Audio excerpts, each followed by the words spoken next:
Hello, everybody. My name is Nick. Name's I'm. Aaron. We're here. We're gonna try out something new to us. We're probably the last people on the planet that have tried or attempted a podcast, but here we are. Welcome to the first entry for the rehearsal room, which is what we're calling this. We're gonna just kind of talk about stuff we enjoy, stuff we've been into. But I'll let Aaron kind of introduce himself first. Well, my name's Aaron Sullivan. Born and raised here in Los Angeles, California.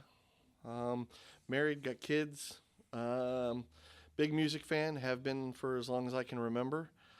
Um, apparently, even when I was a child, I would clap along to Queen and other things like that were playing in the car, and I guess that's always stuck with me. So I've been a big music fan, and um, movies, pop culture, stuff like that. Just kind of whatever's going on. Mainly, I like information. I like learning. I like. There's nothing better I love more than something I thought I knew everything about, and then finding out, five new things about it. And then, with doing this podcast, ultimately, it's Nick and I both like doing a lot of the same things, and then we like talking about it, and that's pretty much what I think this is going to be about.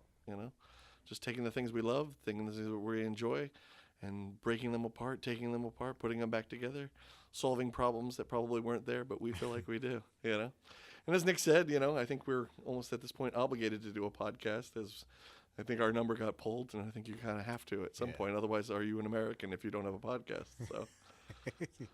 Other than that, like I said, music definitely a huge part of my life. Been collecting probably since I was, I don't know, 12, 13 years old. Cassettes, CDs, vinyl, now back to CDs. It's really the only thing I really spend my money on, to be honest with you. Whether it's shows, whether it's, new music, finding new music, anything that has to do with music, especially. I'm very much into it, and yeah, that's about it, really. I mean, I don't know what else to say other than that, And that's what I hope we will be talking about, stuff like that, movies, music, that kind of thing. And if you enjoy it, then please continue listening. And Nick and I have plenty to say about it, and maybe you'll agree, maybe you won't. Yeah. Nick. So I am Nick Rocha. I was born in Mexico. Lived in East LA for most of my life. Lived a couple of places outside of LA, but came back. Also married, no kids, plenty of records, and a little dog as well. Um, she doesn't come with the records though. I played in bands for most of my life. Ever since I was like around 13, I started playing music. Self-taught musician, so I'm kind of horrible at whatever I pick up. Um, Aside from that, I think the only other real notable thing about me is that I went blind later in life. So I'm going on 10 years totally blind. But like Aaron, I'm a huge fan of music, movies. But I got into like reading from a early age. So a lot of my opinions are also fed by books, whether they were comic books or not. I used to be in those dumb competitions in like elementary school of how many books can you read in a week, and if you read the most, you'd win a pizza. So like I was always eating pizza. Um, but yeah, this is gonna be just fun stuff that we've been into checking out on either on our own or together. And so kind of to introduce that, one of the things that Aaron and I recently kind of consumed at the same time was Nosferatu. Yeah.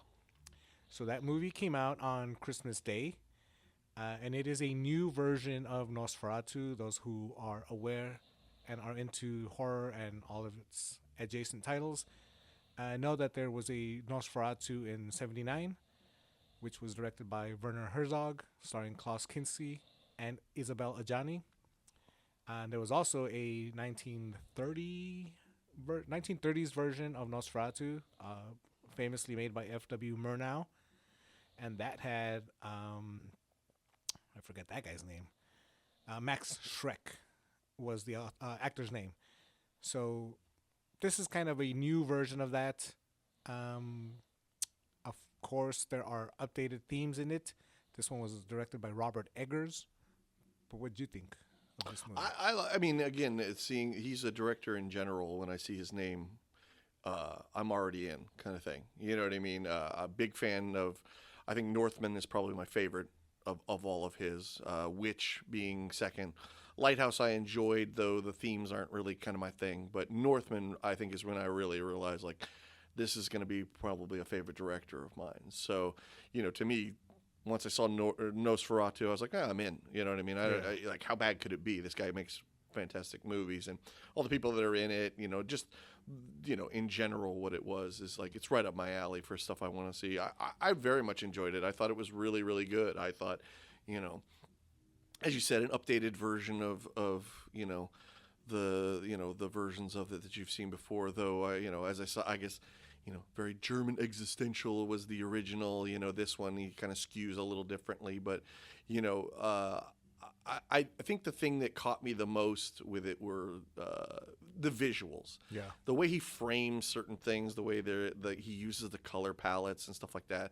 I have no technical skill when it comes to making a movie or knowing enough about it per se, but just you couldn't take your eyes off the screen at all. Everything was just shot in these amazing ways. I look back at it now and realize, when things are really bad, everything's dark colors, but when her and her man are together again, suddenly things are brighter. Things, the way he would do stuff like that.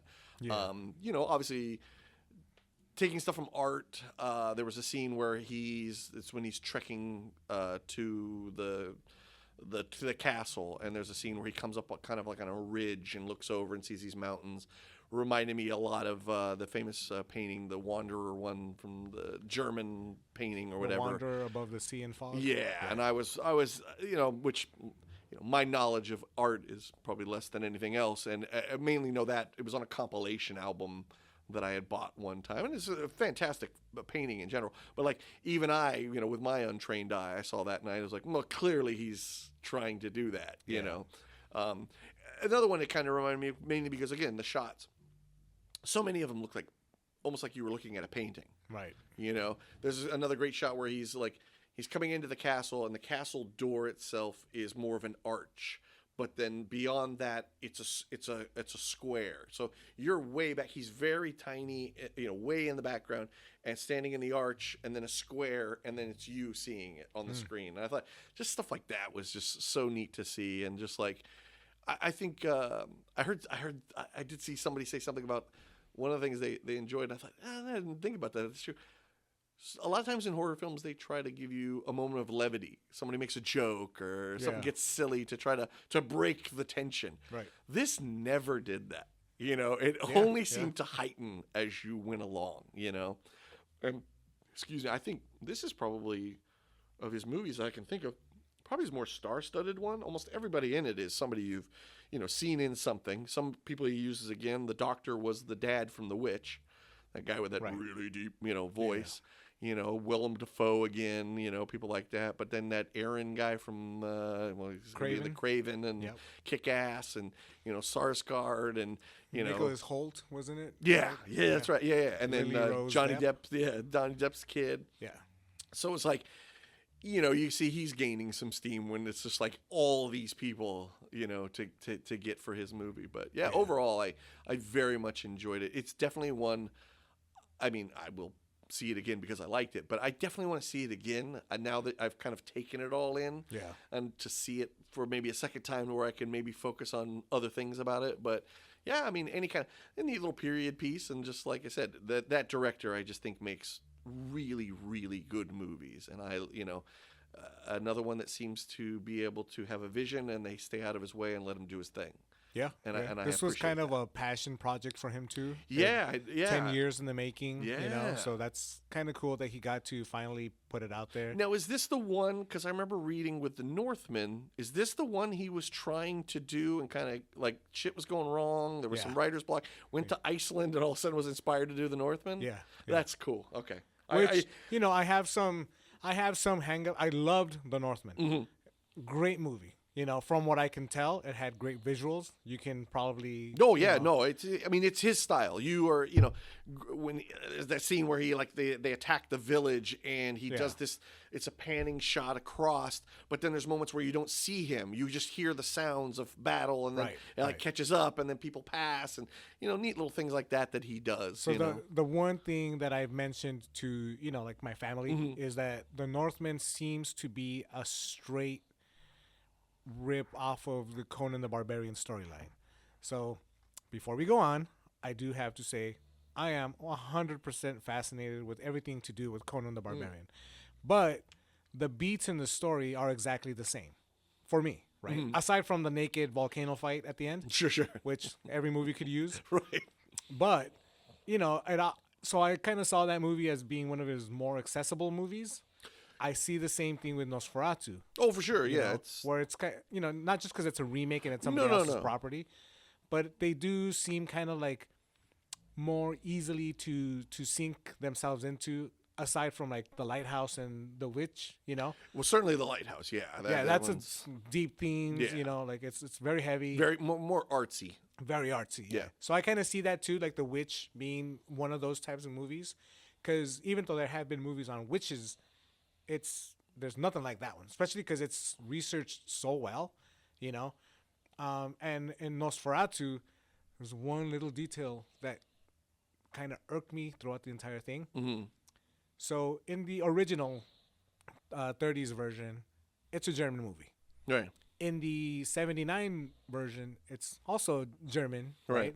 Not as the 70s version is a little bit more existential in its themes because they kind of accept the fact that they're all going to die at some point. So they're just kind of, we're just living our life. Because there's a scene in the 79 one where there's a couple eating a meal and the rats are everywhere, right? So it's like they've kind of acceptance of their fate. Yeah, exactly, right? So this one, I felt like a mixture of those two. And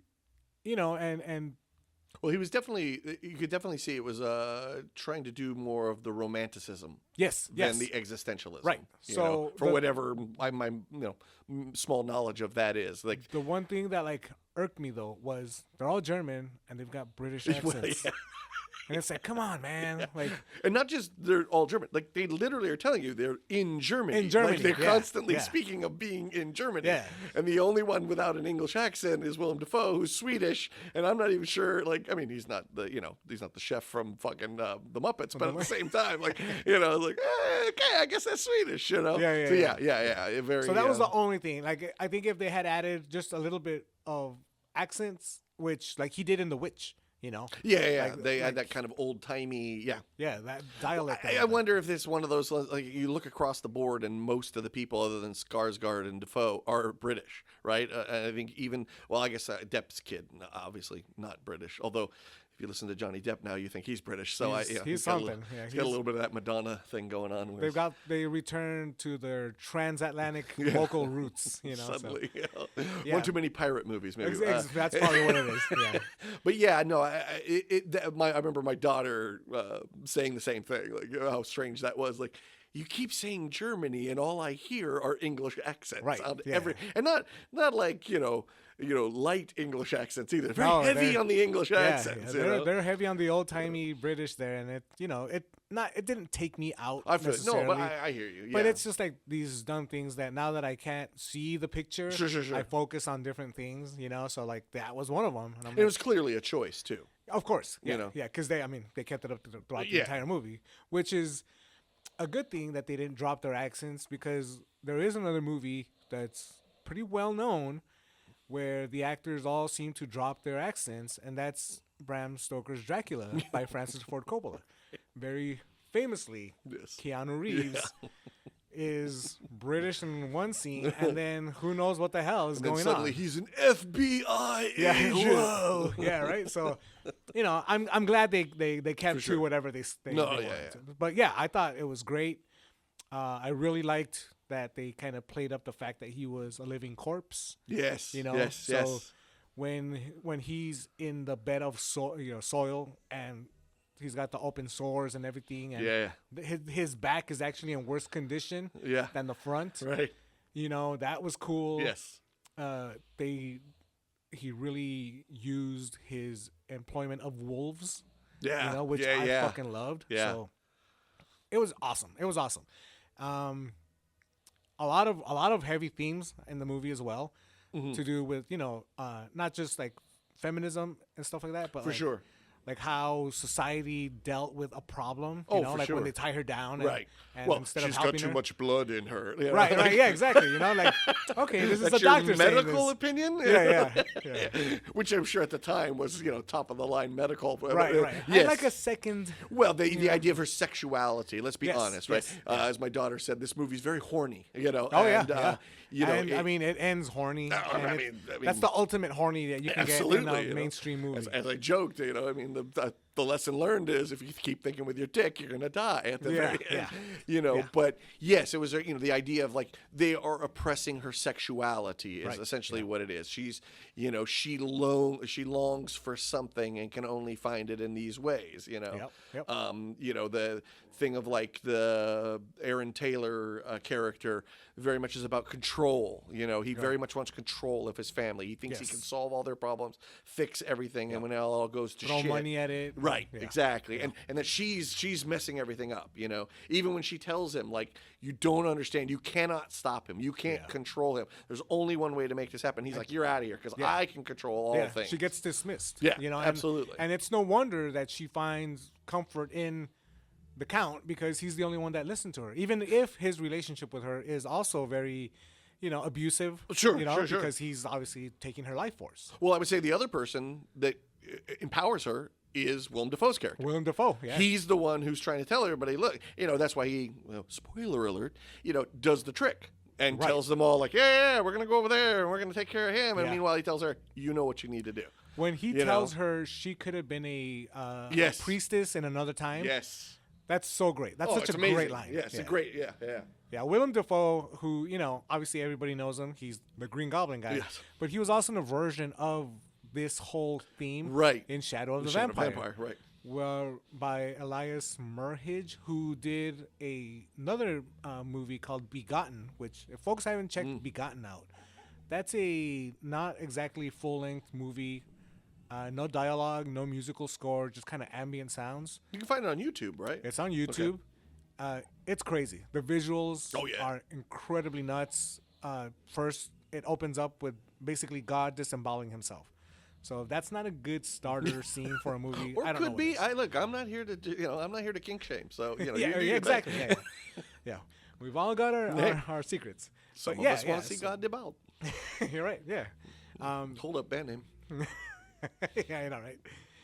But yeah, so Nosferatu was kind of the first one that we watched this year. No, normally, you know, we kind of choose movies throughout the year to go check them out together. Well, that was a must. I mean, that was one of those ones. I know when I saw it, it was definitely one of those. Well, I know who I'm going to see that with. Yeah. You know, that was not. You know, we're not missing that one for Right, sure. right. Yeah. So what else you been checking out? You know, with the year ending, to be honest, I'm kind of going back into, you know, as the year ends, I'm putting together stuff that I've been listening to and just kind of coming up. You know, I do a kind of a year-end list just for friends, just say, hey, you know, this is what I've been listening to. Maybe you'll like it too. But when January hits, I kind of walk away from all of that and kind of start going backwards a little bit towards, you know, stuff I've already heard a million times. But I just, you know, December comes and I am so entrenched in everything that's 2024 at that point, trying to figure out, you know, what am I digging and, you know, so on and so forth.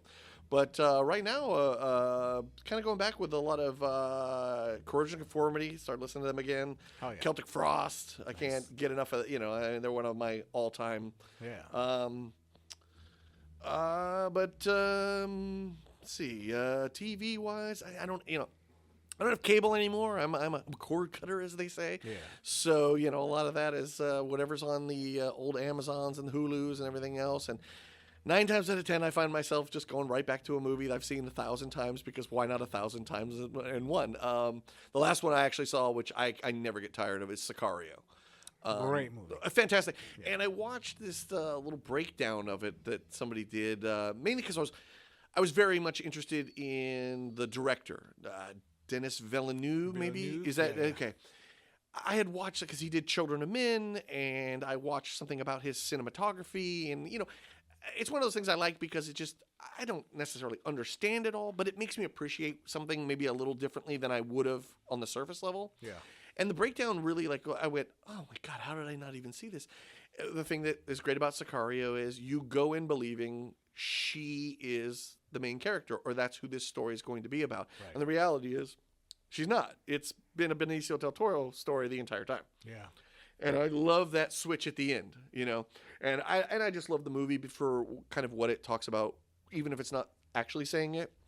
Yeah. But there is that great part where he, tells her, like, look, until I can get 40% of the people across this border to stop doing all this fucking junk, what do you want us to do? How else are we going to win this stupid war that we're not winning? Yeah. I love also when she's with the FBI, her head of the FBI guy, and he's just like, look, you've been making all these busts. Do you feel like you're making a difference? Yeah. And I just, the feudal drug war of America in general, but told in a very interesting way, you know what I mean? Yeah. And everybody in it, really good. You put Del Toro in anything, I'm already in. I think he's an amazing awesome. actor, and he's so good in it. Just to be that quiet, to be that part of it, and yet hold such, as they say, gravitas in it. Yeah. That one is something I checked out just recently. Beyond that, I haven't seen anything all that new in the last few weeks at all. Yeah, Nosferatu would be certainly the newest thing for sure.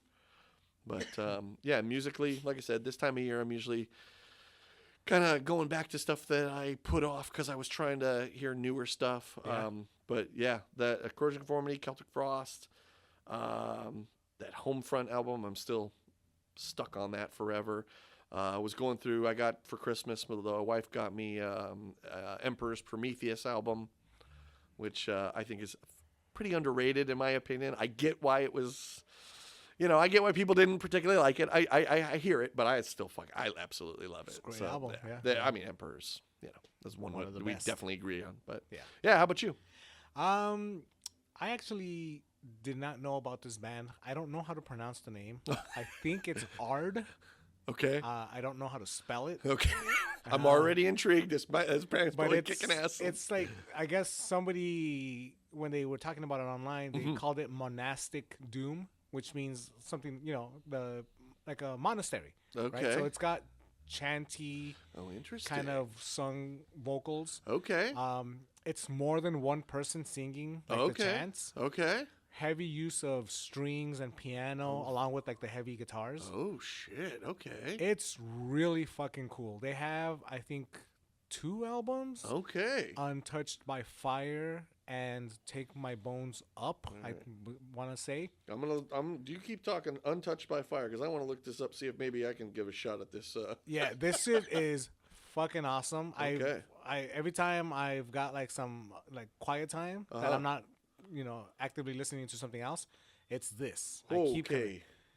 Just not to interrupt, because I can see exactly what you're saying. It's ARO with not an umlaut. This is like one of those line squigglies over the top. Yeah. Yeah. So whatever I thought it was Ard, but if it's something else, somebody correct me, please. Yeah, please. Because I'm getting a better look. You're right. It's like the D that has the cross. Oh, the top bends and it has the cross. So yeah, exactly. So it says here there are of Northumbria. Okay. Yeah. Wow. Wait, isn't that where like Al Bundy's relatives are from? The curse. His stinky feet. Yeah. Okay, so it does. They're from the UK. Okay, is what I'm seeing here. But yes, Northumbria. Yeah. Northumbria. Yeah. There you go. Thank you. Yeah. Okay. So they're not from there, but Lower Uncton is what you're Lower thinking. Uncton, yeah. Don't ask me when my kids were born because I couldn't tell you that, but I know it's Lower Uncton is where Al Bundy. Yeah, and the monostatic is actually one of the descriptors on their Bandcamp page. Okay. You got me, dude. Yeah. I am hooked. I am definitely going to be checking that out. That sounds amazing. The guitars sound majestic as hell. Interesting. It's not like incredibly heavily, like, it's not heavy because of the tuning or anything like that. No. The It's themes, just the feel. themes, I gotcha. the feels, everything's played with precision. Fuck You know, yeah. it's fucking great. Okay. I love how that band All sounds. right, I've taken a screenshot. It is now in the. And I kind of go back and forth between like the atmospheric ambient shit that I listen to. Mhm. You know very well, one of my all-time favorite bands is Tangerine Dream. Absolutely.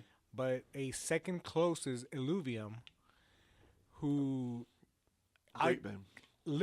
I listen to anything they put on. Am I correct? They did a split with Jesu. You know, I don't know. Okay. I don't 'Cause know. I know that. I definitely know the name. I know I've heard stuff from him. Go ahead. Sorry. The album that I keep coming back to is called Copia. Okay. It's very like melancholy. You know, it's got some parts that sound like when ambient atmospheric stuff sounds hopeful. This has it, but then Okay. at the same time, it plays kind of like these really depressing notes at the same time in it, and it's just sad. Really, you know, good music for a rainy day, kind of. Okay. You know, so I've been kind of bouncing between Tangerine Dream, which, if folks don't know Tangerine Dream, they make not just great electronic music, but they also worked on soundtracks. So the one that I've been going through recently is their soundtrack for The Keep, which is another old horror movie. That one's directed by Michael Mann. Right on. The Michael Mann? The Michael Mann. Oh, shit. Okay. When he was Michael Boy, you know. But yeah, it's a fucking great movie, great soundtrack. So I keep kind of bouncing between Tangerine Dream and Illuvium and Ard, which fucking conjures up great visuals Oh, I of can imagine, adventure and like sad shit, you know. And Luvian, by the way, yes, did do a split with Jesu. I have that. Oh, okay, cool. Yeah. All right. I knew that name. Very, very cool. Yeah, no, great band. Illuvium, for sure. Yeah. I definitely know of them, but yeah.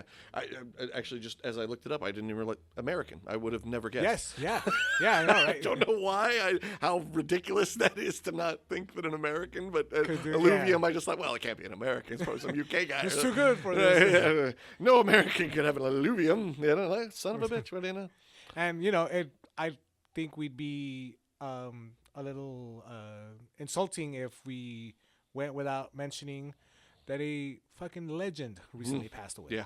So, as everybody is aware at this point, David Lynch has passed on at the age of 78. Yeah, that's a big one. Yeah. I mean, you know, people talk about one of a kinds.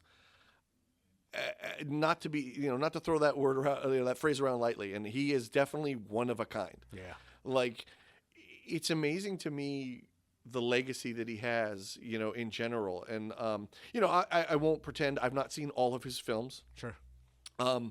In some ways, I probably am a bigger fan of his music than I am of his movies. In some ways, Right. I just, any movie you see of him, when they're, and you know, it's worth mentioning is especially his movies, which is to say, The Elephant Man is an amazing film, and he directed the shit out of that thing. Dune, again, in some ways doesn't hold up, which has very little to do with him and more to do with the studio taking it away from him, in my opinion. Right. But, you know, those are major films where they're not him necessarily. You know, Yeah. you can go back and watch him now and you realize, oh, actually, there was a little Lynchian in there. There was a little Lynch there. But when he starts doing like Blue Velvet and all those other ones, like, I always tell people, well, it was interesting. Like I was saying to the family, I was like, oh man, David Lynch died. And my daughter said, have I seen a David Lynch movie? I said, the fact that you're asking that means you've never seen a David Lynch movie. Because nobody sees a David Lynch movie and goes, I don't know if I've ever seen one of his movies before.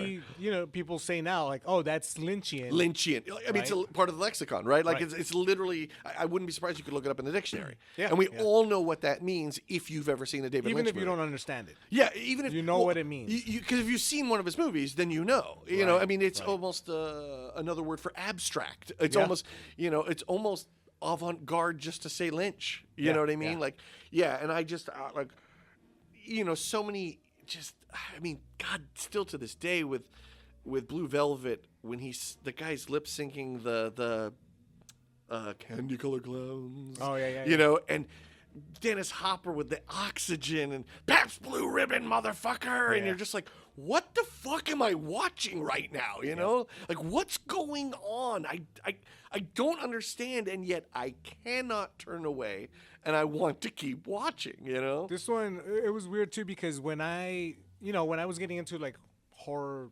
type stuff, like anything spooky or whatever, sure, a lot of times these things were recommended to me, right? David Lynch was one of the things that, not that I found him by myself or whatever, but Yeah, like yeah. it was also by accident because this is when like Twin Peaks was coming on TV. Sure. On Channel 7 out here. And I remember watching it and thinking, like, how could something this weird get on TV? Because I don't know what the fuck is going on, you know? Right? Those happy little accidents that happen. Yeah, you know? right? So, like, when people would tell me, like, oh, yeah, this dude makes movies, and then I went out and looked for, like, Eraserhead, and I still didn't get it, but I knew I liked it. Right. Right? Because it was like this, he puts you in this weird world where not so much that the world itself is threatening, it's just incredibly different. Right. It's For sure. It's like he puts a mirror, like that funhouse mirror. Yeah, for sure. You're looking at the world through that lens, and you don't know where you fit. Yeah, for sure. And that's Yeah. what I liked. That he was still almost like Americana, but like the weird version of Americana that people didn't want. Very yeah. Great, dude. Great point. Yeah. Like you never got the sense it felt European in any way. Yeah. And he clearly loved Los Angeles. Clearly. Oh, You know. Yeah. And yet, great point. No. Like I always say with his movies, you never walk away going, "Oh, that old thing." Like, Right, I've seen that right. 50 million times. Why doesn't he do something original? Yeah. You always walk away going, "What was that?" And you're right with like Dune and I think Elephant Man that has a lot of his like Oh, for trademarks on there Sure, he because like that does. whole line of like I am not an animal, I'm a human being. Sure. That comes from him. Right. So people quote that Yeah. and they kind of subscribe it to the Elephant Man saying that, but that was him saying it. That's his dialogue. Right. Right. But like Dune was definitely not his property, which is Right. also why it doesn't feel completely his. Yeah. Right. He actually turned down directing one of the Star Wars films. Yeah. Return of the Jedi. I Right. know. Which because of the same reason, he Yeah. didn't think it'd be his movie. And Which is ballsy. Ballsy, It right. really is because he's this kid coming out of the Eraserhead thing, Yep. and Mel Brooks sees it and loves it, right. and then hires him to do the Elephant Man, who, yeah. but in case you don't know, Mel Brooks produced, which is weird unto itself, Yeah. but loved what Lynch did and said, "This is the guy. This is the guy I want," and went to bat for him and got him in that movie. Yeah. Elephant Man was successful, won Academy Awards. John Hurt's in it. What's his name? The guy from Silence of the Lambs. Anthony Hopkins. Anthony Hopkins. You know what I mean? It's just like.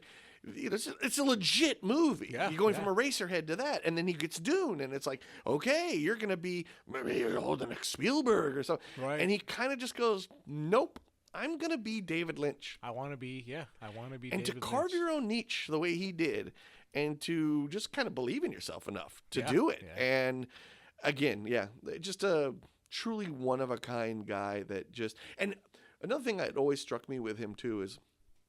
You see his movies and you would think to yourself, like, they're so dark and they're again not evil, not in any way like mean, but dark. Yeah. The themes are dark, Yeah. and you think, oh my God, is this guy one of those, like, quite frankly, like a Werner Herzog that sits around and contemplates why is life even worth living anymore? Right. And yet, no.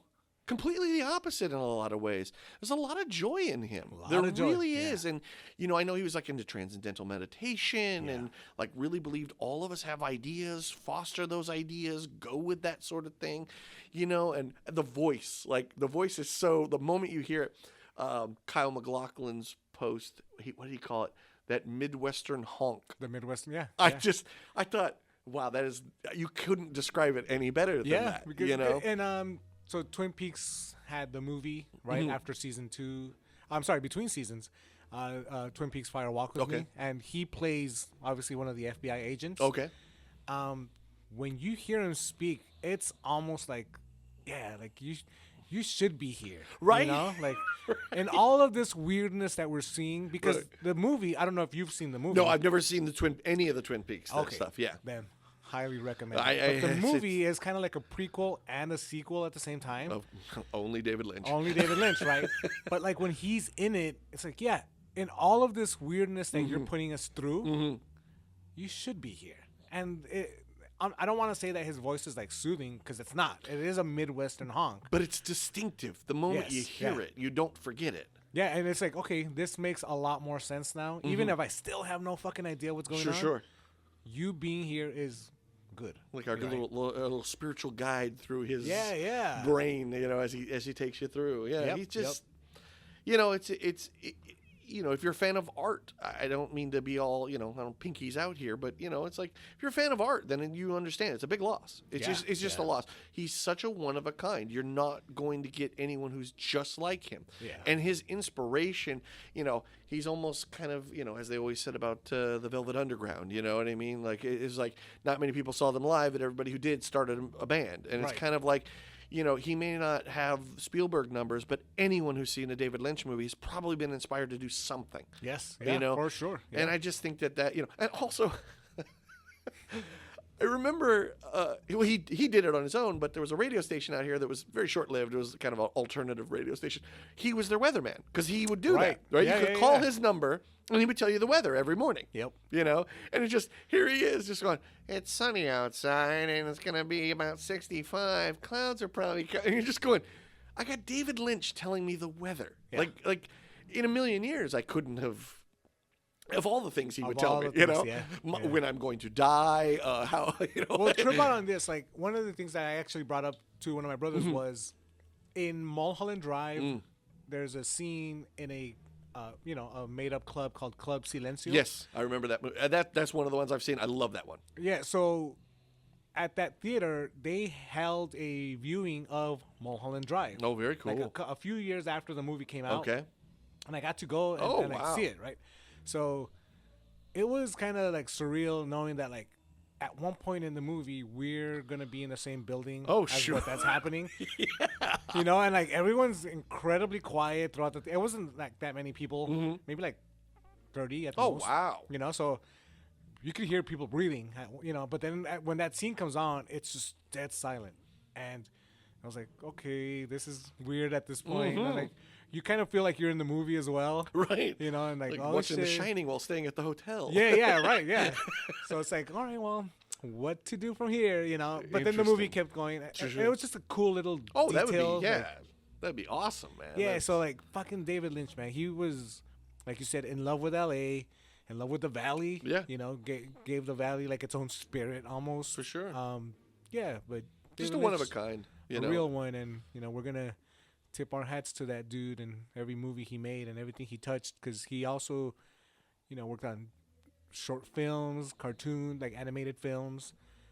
His daughter Jennifer Lynch, also a top talent on her own, So yeah, I think he's gonna be missed by a lot of people, because I don't think he was given the proper attention when he was living, and hopefully people can recognize the talent that was there. Yeah, I don't think people that are that far ahead of the game ever get their flowers while they're necessarily, alive. There's going to be generations that look back and realize, wow, this guy was onto something. Yeah, for sure. Yeah.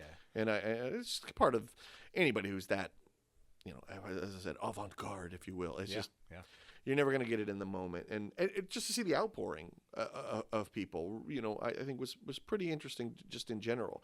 And just how, that for a guy who makes the kind of movies he does, it is interesting the kind of people who dig it. It's not always the ones you would necessarily assume. Right. Yeah. And I there are many people who, like I said, I would also recommend anybody listening who's never heard his music, definitely go check that out. For sure. Yeah. It's very interesting, to say the least. A little Tom Waitsy. There's some electronic stuff.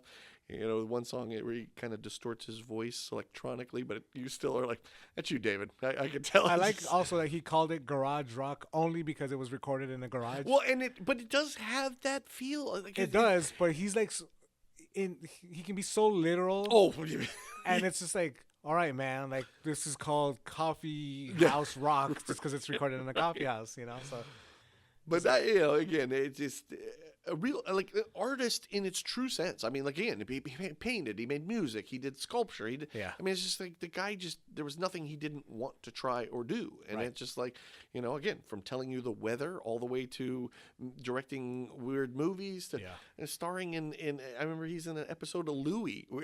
That's right. Yep. What is, you know, of all the people, why him? You know, and Yeah. yet was amazing at it. You know. Yeah. And I think if you know something I'll also recommend is if people want to hear him speak on himself, there's a audio format book called Lynch on Lynch. Oh, okay. You know, it's got two narrators. I forget the other person's name, so you have to excuse me for that. But one of them, the main narrator, in my opinion, is David Lynch himself. Oh, You know, okay. and he talks about his process, how he creates and how he works, and it's that little, you know, gaze into the world of what Yeah. this guy's got going on. Yeah. And again, I can't make sense of it. I don't want to either. You Yeah, know, I just kind yeah. of want to be taken on the ride. And at the end, I'll ask questions. And if I get it, cool. If I don't, cool. You know? Well, yeah. In fact, I was scrolling through YouTube, saw an interview with him where the guy was like, you know, much of those stuff. I think something to the effect of like, you know, much of the stuff you do, people don't always understand it, but certainly you have a reason for doing it, right? And he's like, yes. And he goes, and will you tell us what it is? He goes, no. Yeah, yeah. You know, and it's like I love that. Like, no, I'm not interested in telling you what to think or what to think of what I did. You can do whatever you want with it. I've already made it. I put it out there for you. He's you one know? of those ones that made the thing, didn't spend time trying to explain it and, you know, heavy-handed explanations to the viewer. It was kind of like, whatever you want to take out of this, that's what it is. Yeah, You know, absolutely. like, of course, he's got his motives and his yeah, he's but- telling a story. It's Yeah. just you can take from it what you wish. whatever you want. I mean, Yeah. I've heard people think that Lost Highway may have something to do with the O.J. Simpson killing his wife. Right. Yeah, I've heard that. We're like, whoa, I need to go watch Lost Highway again. Yeah, I You know, what right? mean? Like, I did not get any of that, but okay, you know. And you just think like that sort of, you know, and I look back at that too and I realize, you know, I know Tarantino gets a lot of credit for bringing back kind of older stars and putting them in his movies. You know, he's done that a bunch of times in his movies, you know. The guy from Lost Highway that does the, you know, I'm talking to you now from your Robert, home, you know. Well, he killed his, well, speaking of OJ. Yeah. Allegedly. Sorry, I don't want to get sued. May have killed his wife. The old Robert something there. Yes, you know, but a bunch of people in those films that, I mean, putting the guy we all know from Independence Day is the Bill Pullman. Bill Pullman, You know what I yeah. mean? Like this R.I.P. like a regular kind of actor that you would see in romantic comedies, and there he is in a Wait, David is Lynch Bill movie. Pullman passed away? I don't think so. I think you're thinking of Bill Paxton. Oh, yeah. Unfortunately, Let's yeah. remove that R.I.P. and give it to the other guy. I mean, Bill will die at some point, so Yeah. it's evergreen. Don't worry This about is an it. anticipatory Yeah, R.I.P. Mick knows something we all do not. I'm clairvoyant. Die, Pullman. Yeah, no, you know, it just to see a guy you see in romantic comedies and so forth, but Yeah. in a Lynch movie, Yeah. and you know, doing fun and great with, you know, that soundtrack is great too. That Lost Highway Oh, for soundtrack, sure, you know, yeah. probably I hate saying it because it's hard to get, but my favorite Nine Inch Nails song on there, "Perfect Drug," is on that Lost Highway soundtrack. It's probably my favorite Nine Inch Nails song. I am very particular to the stuff he did on the Twin Peaks movies. Yeah, no, Not just because of the Angelo Badalamenti, which he was always teaming up right, with, right, but because Julie Cruz, right. she is fantastic. She, you know, I think they kind of had a rocky working relationship, Mm-hmm. but the songs and music she contributed to, you know, to Twin Peaks and a couple of his other pieces of his other movies, Mm-hmm. fucking beautiful albums, beautiful albums. Right you on. know? But yeah, you know, and she also has unfortunately passed away Oh, a okay. couple years ago, but I think you can find her work on like Sacred Bones Records. Oh, okay. Yeah, So, yeah. but mainly on that soundtrack, on those soundtracks. Yeah, so the two albums she put out, I think there are select songs from each album on like Twin Peaks, Fire Walk With Me, on Mulholland Drive. Mm-hmm. She has a song in there. She actually comes out in Mulholland Drive. Oh, okay. Yeah, okay. she's Oh, she sings. Is she the singer at the club? no, she's in the part where Naomi Watts is trying out for a show. Julie Cruz is singing right before Naomi Watts. Yes. Yeah. I gotta see that again. There's like 4 or 5 of them that are on HBO right now, actually. Also, a documentary on there that I watched a long time ago. That I think that what you're talking about with the Lynch on Lynch may be kind of tied to that because, again, they go into kind of his life. And it's like, another interesting fact, he was an Eagle Scout. Yes, I know, right? Yeah. I mean, the guy grows up. But it makes sense. Right. Well, I mean, because, again, he's not. I think that's what I love about him. Is like he is America. Yeah. He's not anti these things because he pushes away from modern. No. It's just this is what goes through my brain when I want to make a movie. But he grew up in like Montana. His dad was, I guess, part of the government, and so they agriculture. So he got moved around a lot and just doing all these things. And you just realize like none of the cities he grew up in were like I grew up in New York City or I grew up in Los Angeles. No, there's all these small town America shit. Yeah. And for him to be an Eagle Scout, you're just like, wow, okay, yeah. Of course. And it makes sense. And especially, I imagine, for the time, a lot of boys were going into Boy Scouts, obviously. But, who would have ever guessed this kid in Boy Scouts was going to go on, such a straight-laced Boy Scout kind of, Right. But that kind of stuff is, And I think, honestly, like the whole Eagle Scout, he played it out to, like, its ultimate form by making him a FBI director in Twin Peaks, Like, okay, this is the culmination of all those years of being an Eagle Scout, possibly a Boy Scout, and whatever else versions of the Scouts, So David Lynch, a real one, a real weird one. So hopefully people, if you haven't checked out his work, it's all over the place. I would also recommend Wild at Heart. Yeah. Beautiful fucking movie. That's the one, Cage, right? Yeah. Great one. Fucking crazy ass movie. So check him out, obviously, wherever you can find him. Anything else you've been checking out? I think that's it. Well, I mean, another one that we lost, I will say, and I don't think you have to necessarily be a sports fan, but Bob Uecker. Bob Uecker. Which what struck me the most was they at least the same day it was announced of their passings, him and David Lynch. Yeah. And I just thought, to quote Don King, only in America, these two could not be the more opposite. Yeah. And yet, if you're of a certain age, they both are part of your kind of knowledge in a way. Yeah. I'm not a big baseball fan. It has nothing to do with that. I watch Mr. Belvedere. And I had no idea, well, then the Major League comes along, but, I watched Mr. Belvedere. I didn't know he was actually a ball player. Right. I had no idea. Just like he was some actor, Yep. Then Major League comes along, the Miller Lite commercials, I mean, at least for me and my friends, I can say is like, the Miller Lite commercial, the joke is, I would say Bob Uecker was the Rodney Dangerfield of professional sports and announcing, ultimately. Yeah. He talked highly of himself, but was always getting the short end of the stick. For sure. And the joke in the Miller Lite commercials were always that he thinks, when you're an old ball player, they let you come in and da-da-da, and he's got this great seat, and you're like, oh, man. And then the guy comes over, oh, those aren't your seats, sir. And he's like, oh, must be taking me to the front row. Yeah. And then it talks Miller Lite, blah, blah, blah. And then it cuts to, he's literally sitting in the nosebleed seats. And I remember my friends and I, we'd always refer to them as the Bob Uecker seats. If we got shitty seats for a concert or a ball game, we'd always be like, Jesus, we're up here with Bob Uecker, Yeah. And it was like that kind of thing. And it's just like very interesting to like that these two people who seemingly may have nothing in common and yet had an effect on enough people by being ultimately themselves. Yeah.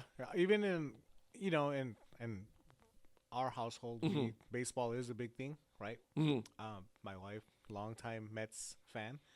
But even when like the Mets announcers reference just a bit outside, right, that's Bob Uecker. That's it. It's not so much the movie. No. But that's Bob Uecker. It's Bob Uecker being Bob Uecker. Yeah. It's almost like with his stuff in Major League is almost as if they actually just said, I don't even know if he's actually watching the movie. Right. He Yeah. may just be just spitballing the whole thing, and it's so brilliant. I mean, that whole scene, where he's just like ball 4, ball 12, ball, and he's just, and then my favorite at the very end, he goes, I mean, my God, these guys are really going away from some very easily hit balls or something like that. How are they not swinging at these things? Because he's doing radio in the movie, so they can't see these balls are going everywhere but the plate. Right. And it's just, just again, that juxtaposition of two people that seemingly could not be more opposite, living in the same time, and yet can get into your sphere and be aware of both of them,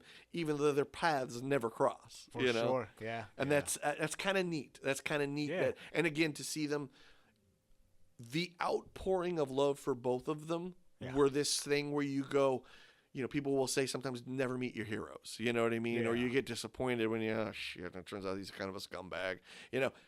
I haven't seen anything for that. And that's neat that you go, you almost feel like maybe I really did know those people to a degree.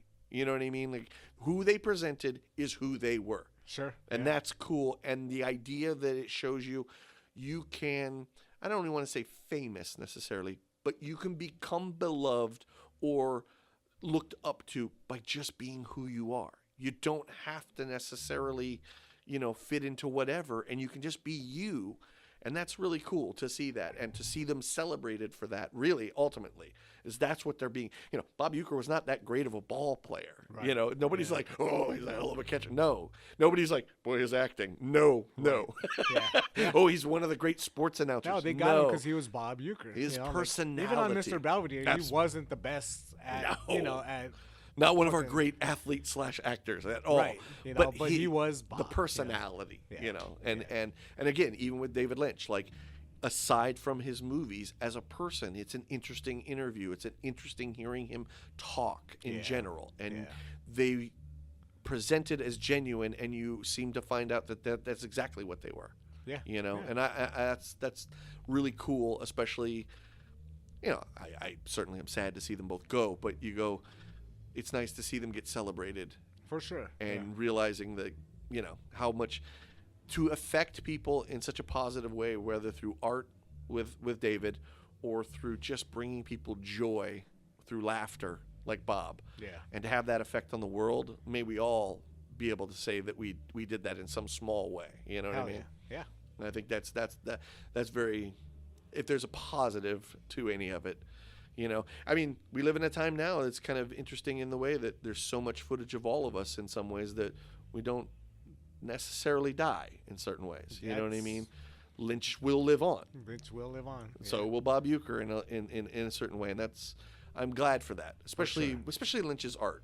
Yeah. I think both in their very own ways, of course. I think Lynch's output was a little bit more far-reaching.